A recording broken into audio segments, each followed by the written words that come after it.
El libro de Juan, seguimos en el libro de Juan. La semana pasada hablamos en el capítulo 5 del paralítico y hoy continuamos, vamos a abrir el capítulo 6. Para los que no saben y para los que saben también lo disfrutan mucho, saben que el capítulo 6 del libro de Juan es súper importante, es muy cargado de información. Y entonces ahí vamos a estar, hoy vamos a estar en una parte. Eh, Quiero iniciar la charla haciéndoles una pregunta que yo me la hice y yo pensé que yo le iba a poder responder rápidamente, pero realmente no pude. ¿Se acuerdan de la última vez que tuvieron muchísima hambre? Pero no hambre de que hay, qué hambre, entonces voy a ir a comer, sino de la última vez que tuvieron una, hambre, que estuvieron sufriendo.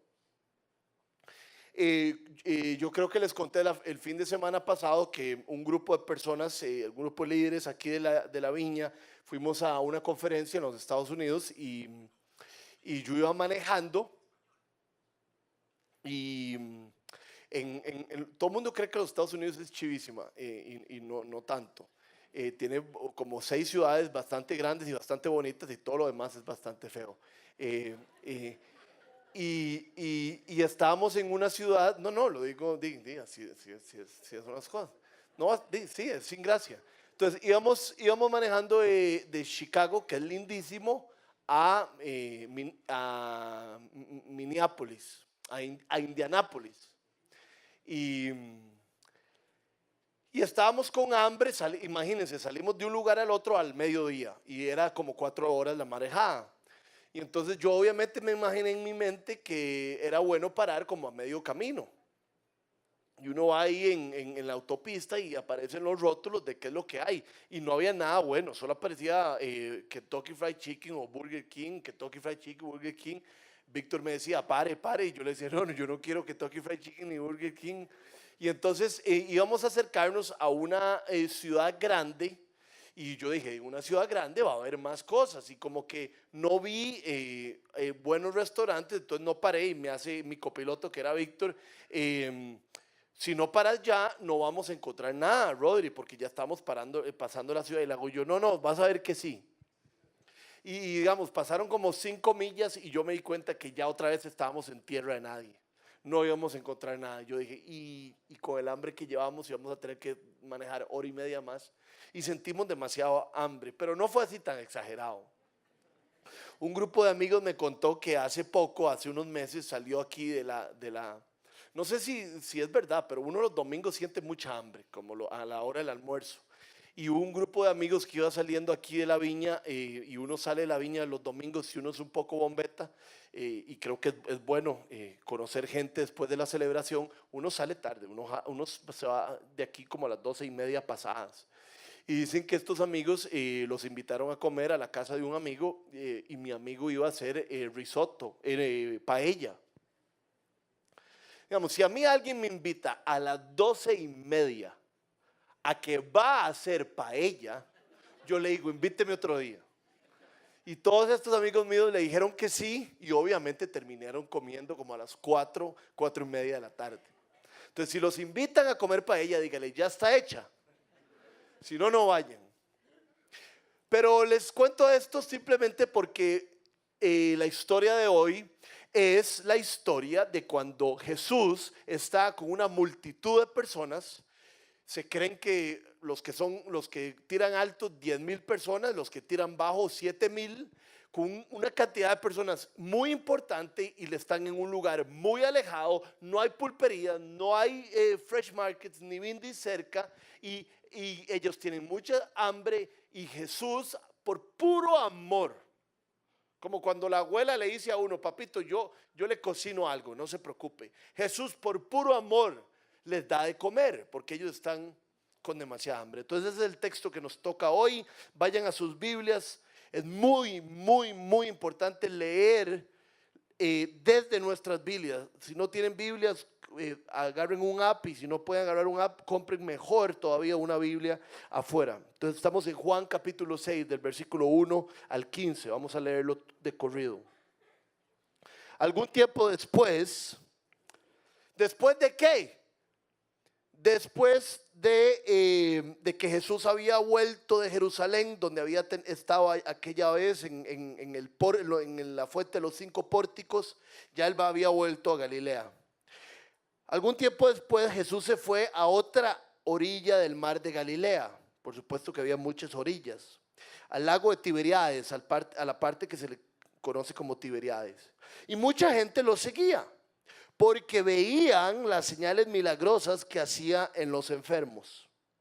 Entonces subió Jesús a una colina y se sentó con sus discípulos. Él quería tener un tiempo de intimidad con sus discípulos.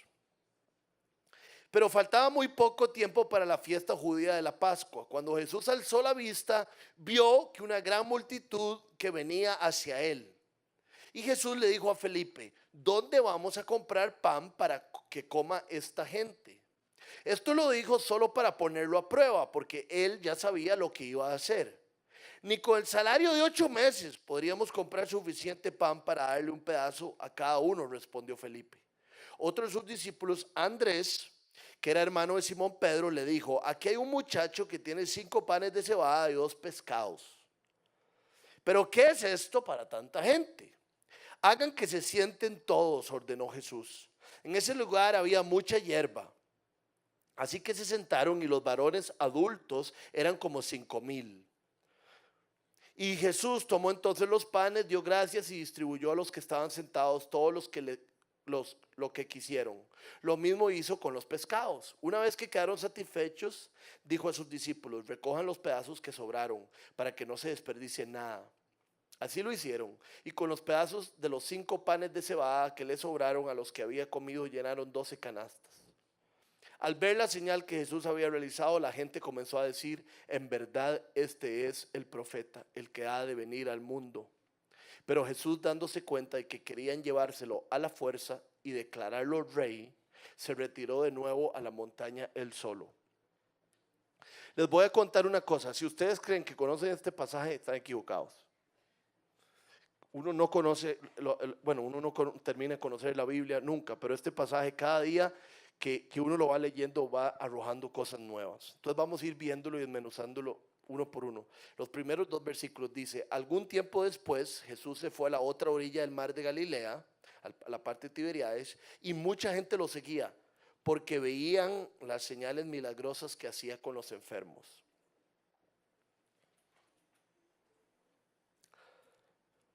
Tuve que leer varias veces estos versículos, porque al puro principio no me di cuenta que algo chueco había en ellos. En estos primeros 2 versículos hay algo que está chueco, como decía mi amigo Chris Dernley. ¿Y qué es lo que está chueco? La razón por la cual la gente seguía a Jesús.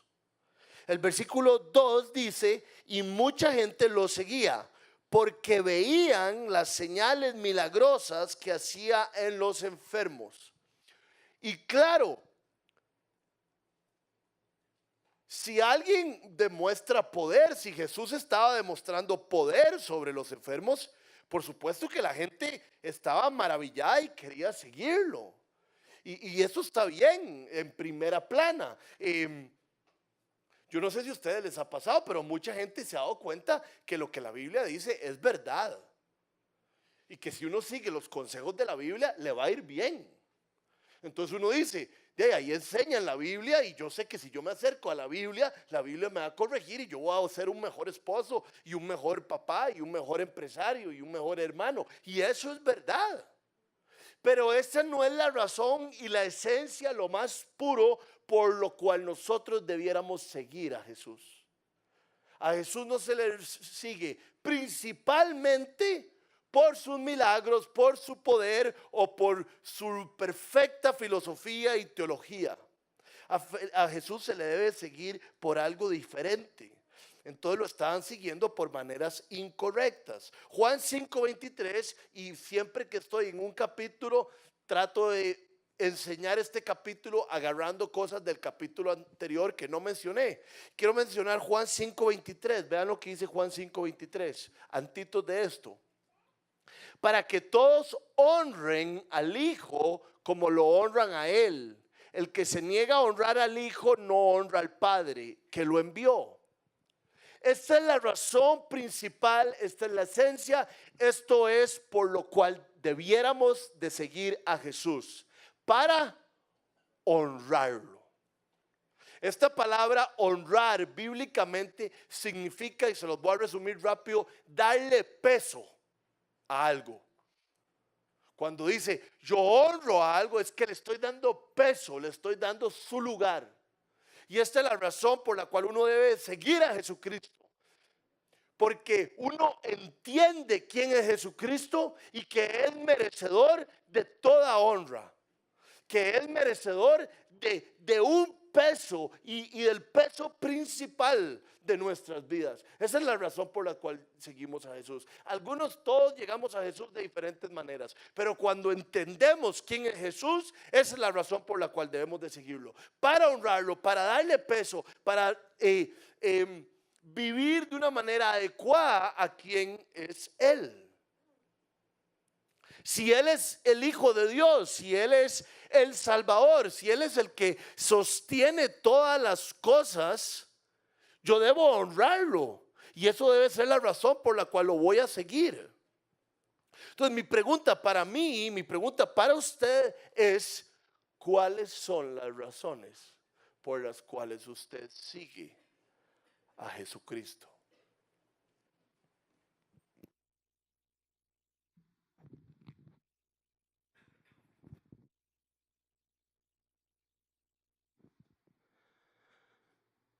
¿Por qué estamos aquí hoy?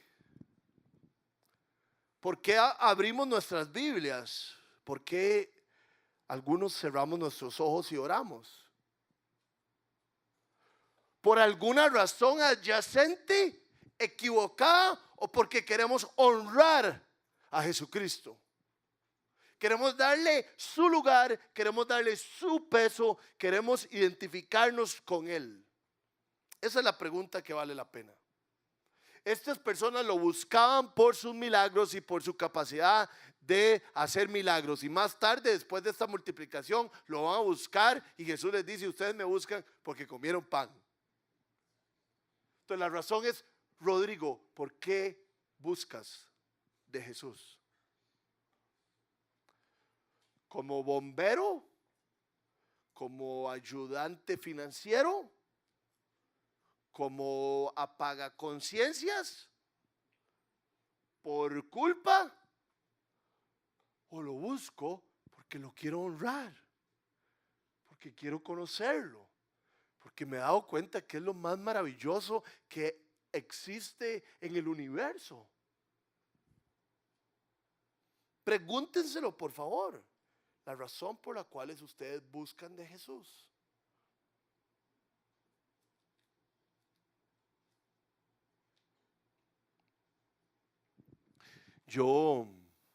Cuando yo era joven, más joven, cuando yo tenía 13 años, los que son bien galletas, yo nací en 1982, entonces calculen cuando tenía 13 años. Yo no puedo. Entonces, cuando yo tenía 13 años, y muchos se van a identificar con esto, mayores que yo y algunos menores, en fin de año se acostumbraba mucho, la gente cool iba a Playas del Coco. Entonces todo el mundo se ubicaba ahí alrededor en Playas del Coco, o en Condovac, o en el Coco, o algunos en Flamingo, algunos en Tamarindo. Ese era el lugar de ir. Los que no iban ahí, salados, porque ahí era donde estaba la acción. Y resulta que uno de mis mejores amigos tenía una cabina en Condovac. Y no era ni tan amigo, pero cuando ya se acercaba a fin de año, se volvía muy amigo. ¿Por qué? Porque de ahí era la manera fija de estar en el lugar donde había que estar, donde estaban todas las chiquillas que uno quería ir a ver y todos los amigos que uno quería ver, y entonces se volvía el mejor amigo por conveniencia, porque él tenía una cabina en Condo. Es demasiado importante que ustedes y yo hoy empecemos a preguntarnos por qué queremos buscar de Jesucristo. Porque debe ser por las razones correctas.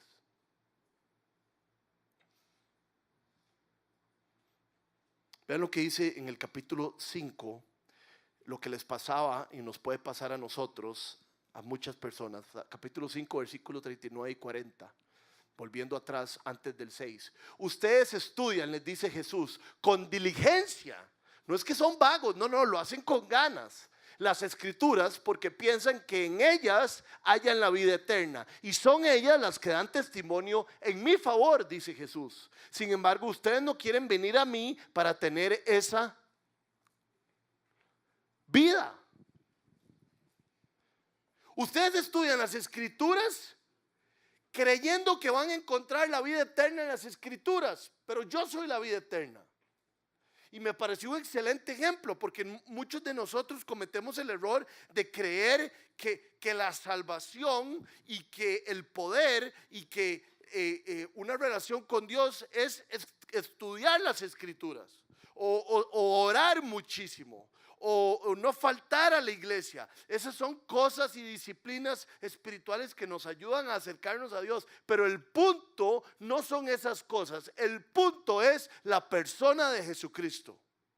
Conocerle a Él y experimentarlo a Él. Pablo dice, y conocer el poder de su resurrección. Eso es lo que pido. No pido, usted nunca lee a Pablo diciendo, yo le pido a Dios, lo hace, invita a la gente que me ayude a leer más Biblia, a leer más escrituras, a orar más. De alguna otra manera sí invita a eso, pero la oración continua de Pablo es conocer a Jesucristo.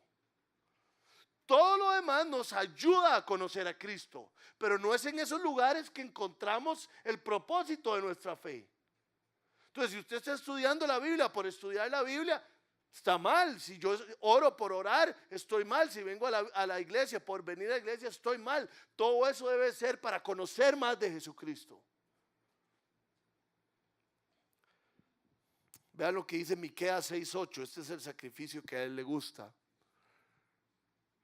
Ya se te ha declarado lo que es bueno. Me encanta esto porque es como muy práctico. Ya se te ha dicho lo que de ti espera el Señor. Uy, qué lindo. ¿De qué espera de mí el Señor?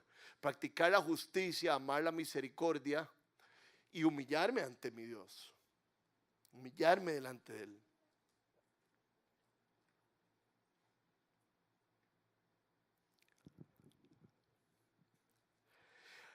The Message, que es una traducción de la Biblia un poco más parafraseada de un gran hombre que se llamaba Eugene Peterson, dice sobre este versículo, la Nueva Versión Internacional dice que la gente los seguía porque veían las señales milagrosas que hacían en los enfermos. Esta versión dice, la gente se veía atraída a Jesús por sus milagros.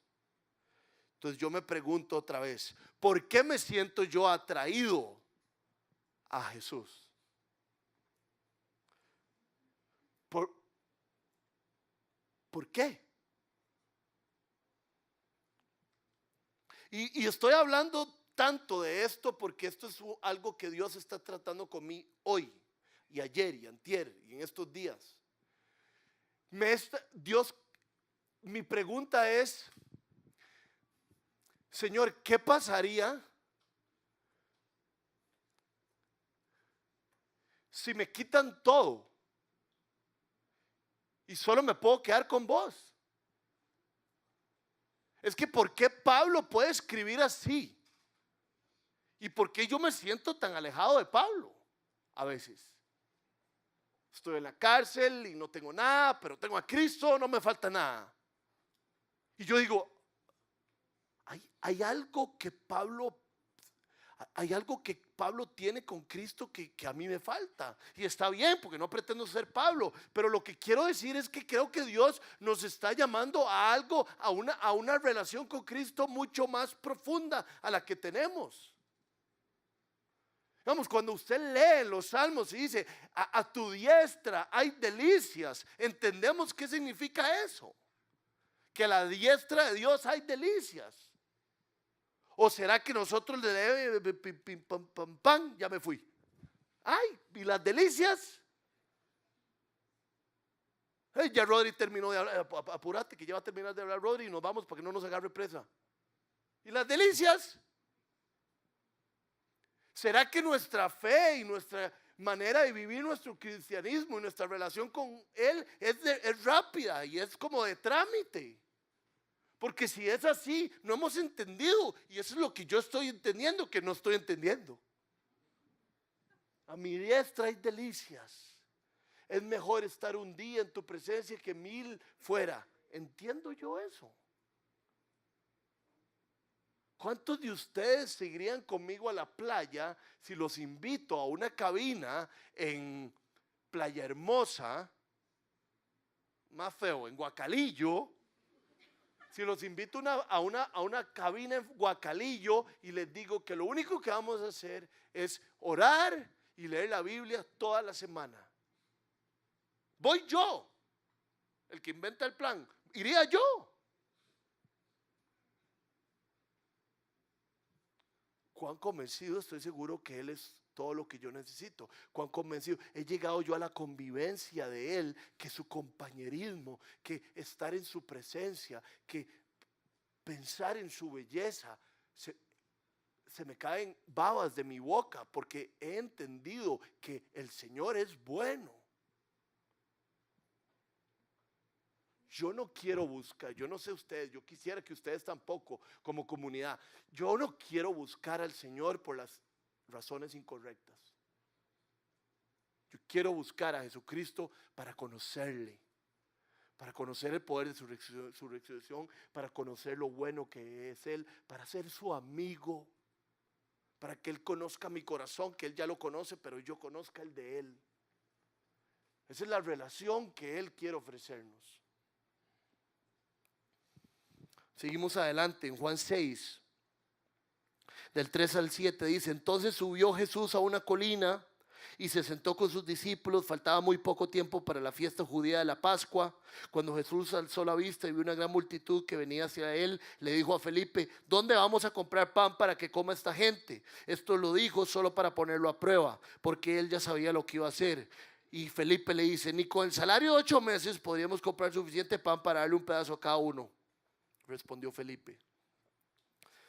Pucha, qué difícil andar en ese grupo, ¿verdad? Porque en cualquier momento Jesús le preguntaba algo a uno y uno se quedaba como: Jesús, ¿qué? ¿De verdad me estás preguntando? ¿O qué? ¿Verdad? Felipe, démosle a comer a esta gente. Y uno, ¿verdad? Todo el mundo juzga a Felipe, pero no. Si habían como 8,000 personas. Y entonces, por supuesto, Felipe dice: Señor, son como 8,000 personas ni siendo millonarios. Y ese es lo primero que hay que ver. Hay un par de personajes en esta historia importantes. Felipe, ¿quién es? El calculador. Felipe, ¿quién es? El lógico. Felipe, ¿quién es? El ser humano. Hay 8,000 personas, hay que darles de comer. No tenemos 8,000 pedazos de pan, estamos fritos. Y la pregunta es si nosotros somos así. Yo sí, muchas veces. 1, 2, 3, no tenemos, Jesús, estamos fritos, no hay comida, hay que mandarlos de vuelta. Y obviamente Jesús quería probarlo para que a él nunca se le olvidara esa enseñanza. Y eso es algo bonito. Y quiero que aplicarlo a hoy en la vida de algunos de ustedes. Si le has fallado al Señor,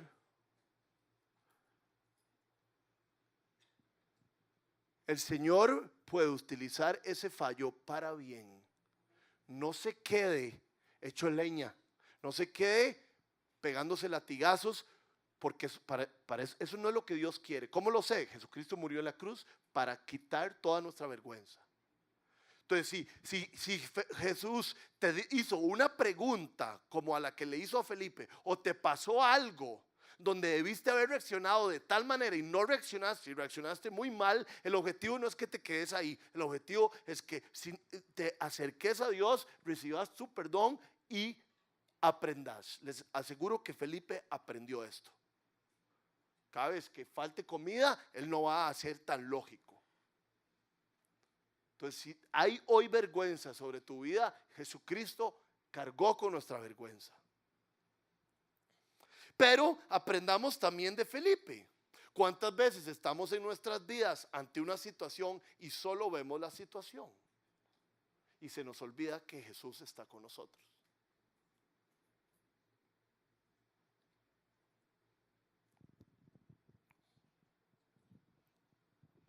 ¿Cuál es la situación suya? Que usted solo está viendo y dice 2 más 2 son 4. Estamos muy mal. Está pasando esto con mis hijos, estoy fregado.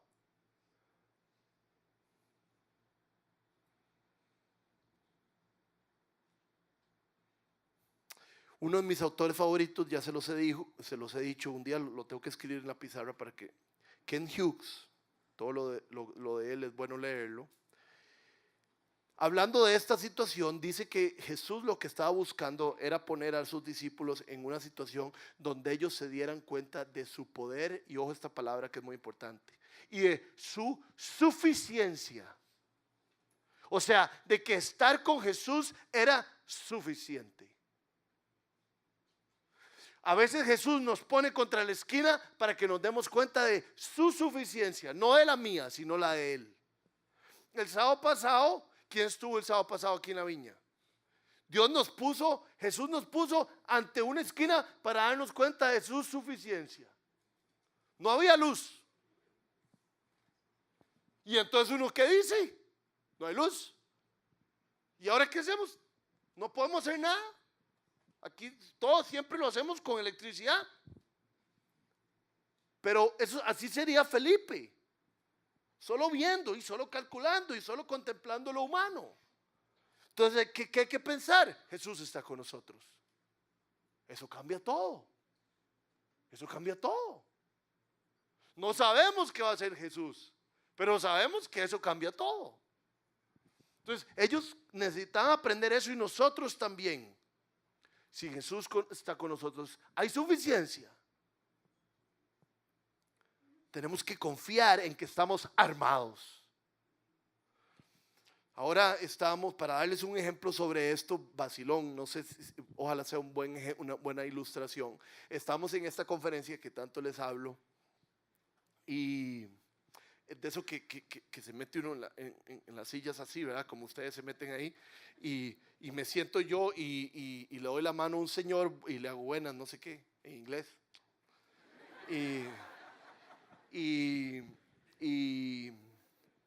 Y me contesta él en inglés, pero lo oigo que es todavía más chapoteado que el mío. Y le hago yo, ¿usted dónde es? Y me hace, no, yo soy de Montreal. Y le pregunté, porque obviamente no todos los que viven en Montreal hablan francés, pero deberían muchos así. Entonces le hago yo, ¿habla francés? Obviamente. Y me hace el, oui. Inmediatamente mi papá estaba unos sillas allá. Y le hago yo a mi papá, papi, venga. Pues mi papá habla francés. Mi papá es la primera generación del Franco. Y habla francés bien. Y yo sé que a él le gusta hablar francés.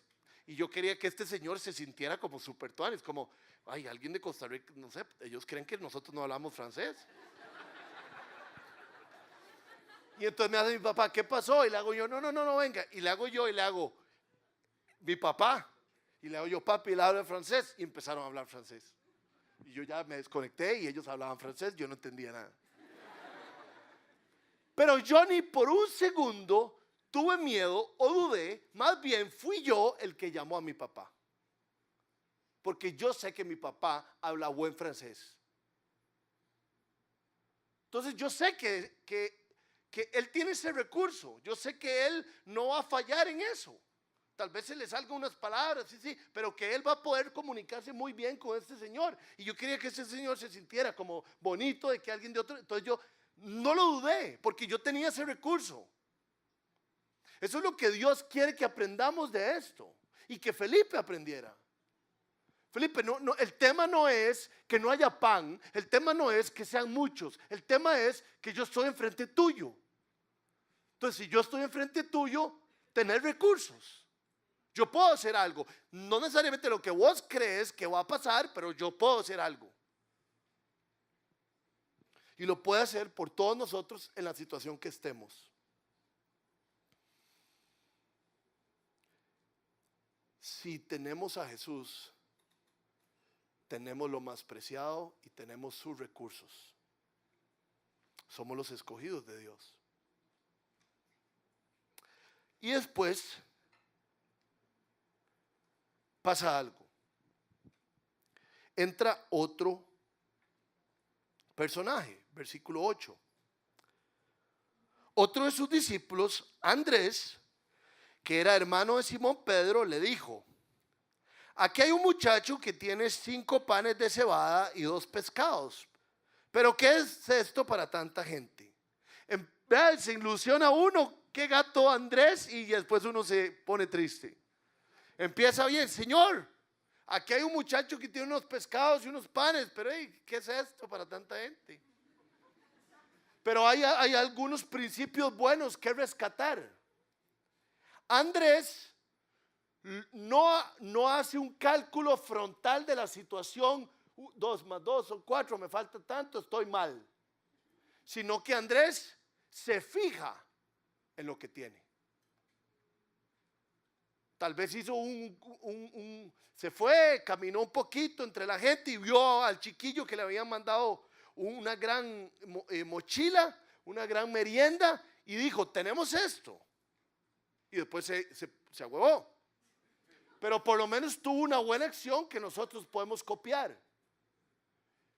Estoy en un problema, esto está gigante, no lo puedo resolver. Ese es Felipe. No hay que ser como Felipe. Jesús está conmigo. Pero echándonos otra vez para atrás, tengo un gran problema, no lo puedo resolver. Primer paso, ¿qué tengo? Hay comida por aquí. ¿Alguien tiene comida? Y aparece un chiquillo. Y obviamente esto me recuerda la pregunta que le hace, vamos a leer Éxodo 4, del 1 al 5, cuando el Señor llama a Moisés. Y Moisés empieza a tirar para atrás porque como Felipe y como nosotros ve la situación y dice: no, aquí no hay cómo. Moisés volvió a preguntar: ¿y qué hago si no me creen ni me hacen caso? ¿Qué hago si me dicen: el Señor no se te ha parecido? ¿Qué tienes en la mano?, preguntó el Señor. Yo sé que ustedes han escuchado esto alguna vez, pero está bueno que lo escuchemos otra vez. ¿Qué es lo que, en esa situación que usted está identificando, qué es lo que usted tiene? Y eso que usted tiene, eso es lo que hay que presentarle al Señor. ¿Qué es lo que usted tiene? 5 panes y 2 pescados. Se echó para atrás Andrés y dijo: pero esto no es nada. No, más bien es al revés. Copiemos lo de Andrés. Tengo 5 panes y 2 pescados. Jesús,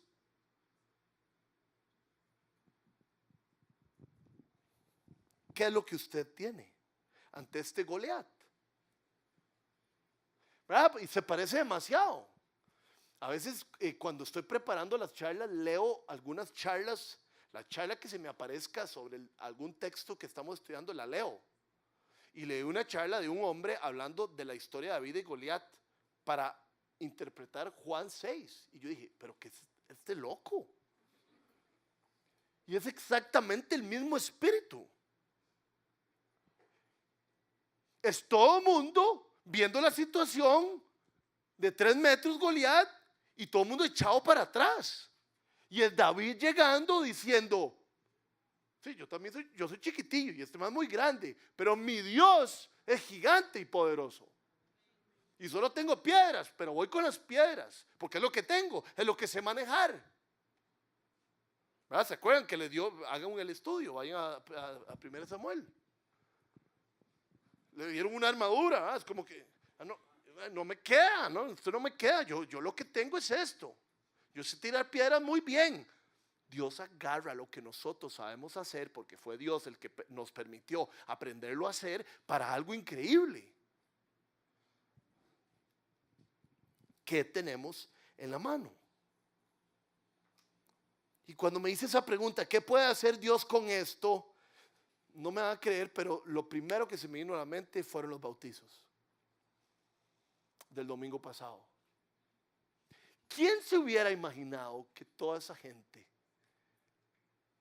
le iba a entregar su vida a Dios, que Dios iba a rescatarlos y que iba a cambiarlos para siempre? ¿Quién hubiera dado un 5 por mí o por ellos? Pero Dios puede tomar los que hablan inglés, lo más raw, lo más crudo, lo más básico, la materia prima más básica, y hace algo increíble. Llévenle y llevémosle nuestra materia prima al Señor.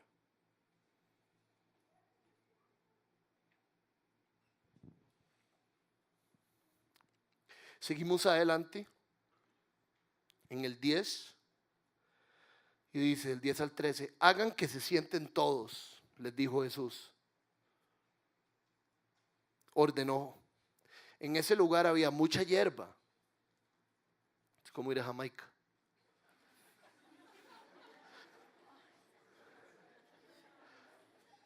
A veces no los entienden. Así que se sentaron, y los varones adultos eran como 5,000. Jesús tomó entonces los panes, dio gracias y distribuyó los que estaban sentados, todos los que quisieron. Lo mismo hizo con los pescados. El poder de dar gracias, ¿verdad? En vez de no dar gracias. Ven como casi que es progresivo la actitud de todos. Felipe dice, Felipe hace, demasiada gente, no podemos. El otro dice, bueno, ¿qué tenemos? Y después se pone un poco triste. Y Jesús agarra lo que tenían y le da gracias a Dios. Y eso es increíble, porque de alguna otra manera, cuando Jesús da gracias por los panes y por los peces, solo por los 5 panes y por los 2 peces, o sea, Jesús está dando gracias por demasiado poquito. No. Jesús está dando gracias porque Él está seguro que Dios, de todo eso poquito, puede hacer un montón. Entonces Jesús da gracias con fe, porque está dando gracias por adelantado de lo que Dios puede hacer. Hebreos 11:1 dice lo siguiente, esto hay que aprendérselo de memoria. La fe es la garantía de lo que se espera, la certeza de lo que no se ve. Jesús tenía garantía y certeza de que su Padre lo iba a escuchar y que Él iba a hacer ese milagro. Entonces, Él antes de tener, y no estoy predicando teología de la prosperidad, por supuesto, pero Jesús confía tanto en lo que su Padre puede hacer que ya le da gracias. Digamos, si yo tuviera 5, y solo que Dios le da a uno la convicción, ¿verdad? De tener 5,000 personas enfrente y uno dar gracias y uno decir, Dios de fijo va a hacer esto. Hay gente que siente y percibe esas cosas, que Dios le dice, esto es lo que va a pasar. A mí no me pasa. A veces sí, pero no así. Pero sí saber y poder dar gracias y decir, doy gracias porque yo sé que Dios puede hacer algo. Porque ¿qué es el problema de esa basura de teología de prosperidad que la gente dice? Porque Dios no es Dios, uno es Dios. Si yo hago ciertas cosas, Dios tiene que hacer lo que yo estoy pidiendo. Noche de milagros el miércoles. Ajá. ¿Y si no hay milagros? Dios hace milagros cuando Él quiere, yo no sé cuándo. Entonces no es volverse el jefe de Dios, pues es imposible. Pero es sí agradecer porque sé que Dios puede hacer algo. Eso es lo difícil de interpretar a veces los milagros de Jesús, porque era Jesús. Entonces uno no sabe si aplica para uno totalmente 100%, no sé si me entienden. y se multiplican los panes, y yo me imagino que una conversación que se escuchaba así, se empezó a escuchar como si fuera el mar, donde todo el mundo empezó a comer y todo el mundo empezó a comer. Recuerden que tenían hambre. Y a comer, y a comer, y a comer, y a comer. Y la Biblia dice que quedaron saciados. Y sobró. Muy importante que diga que sobró. Otra vez, ¿verdad? ¿Se acuerdan en Juan 2? Lo primero que vimos. El vino era el mejor. ¿Por qué Jesús solo no hizo vino bueno? No, porque Él iba a poner la firma para que ellos supieran que venía de Él. Y es interesante porque una vez más, esto no lo tengo en las notas, pero una vez más Jesús hace el milagro, sobre todo, lo hace para los 5,000 o 7,000, pero sobre todo para sus discípulos. ¿Saben por qué hace eso? Porque después todo el mundo lo trata de hacer rey y Él se va rápido. Y Él andaba de viaje con sus discípulos. Él andaba entrenando discípulos para que esos discípulos hicieran otros discípulos. A Él no le interesaban los que no eran discípulos, los que solo querían comer pan.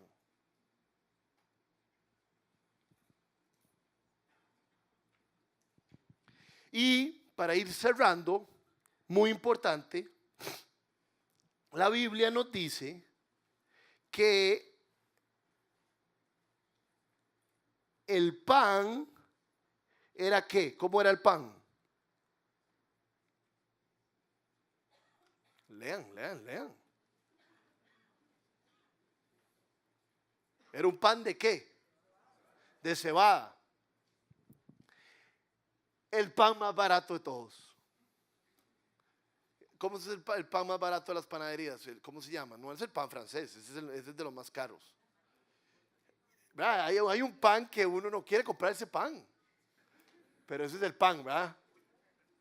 El bollo pan, ese era el pan de cebada. Era el pan de los pobres, no era la pita más rica de todas. Y eso podría tener un significado muy poderoso, porque Jesús está diciendo: yo tomo cualquier pan, el más malillo, el más pura tusa, y lo puedo multiplicar y saciar a la gente. Y eso es buenas noticias ¿para quién? Para nosotros, porque ninguno de nosotros es muy especial.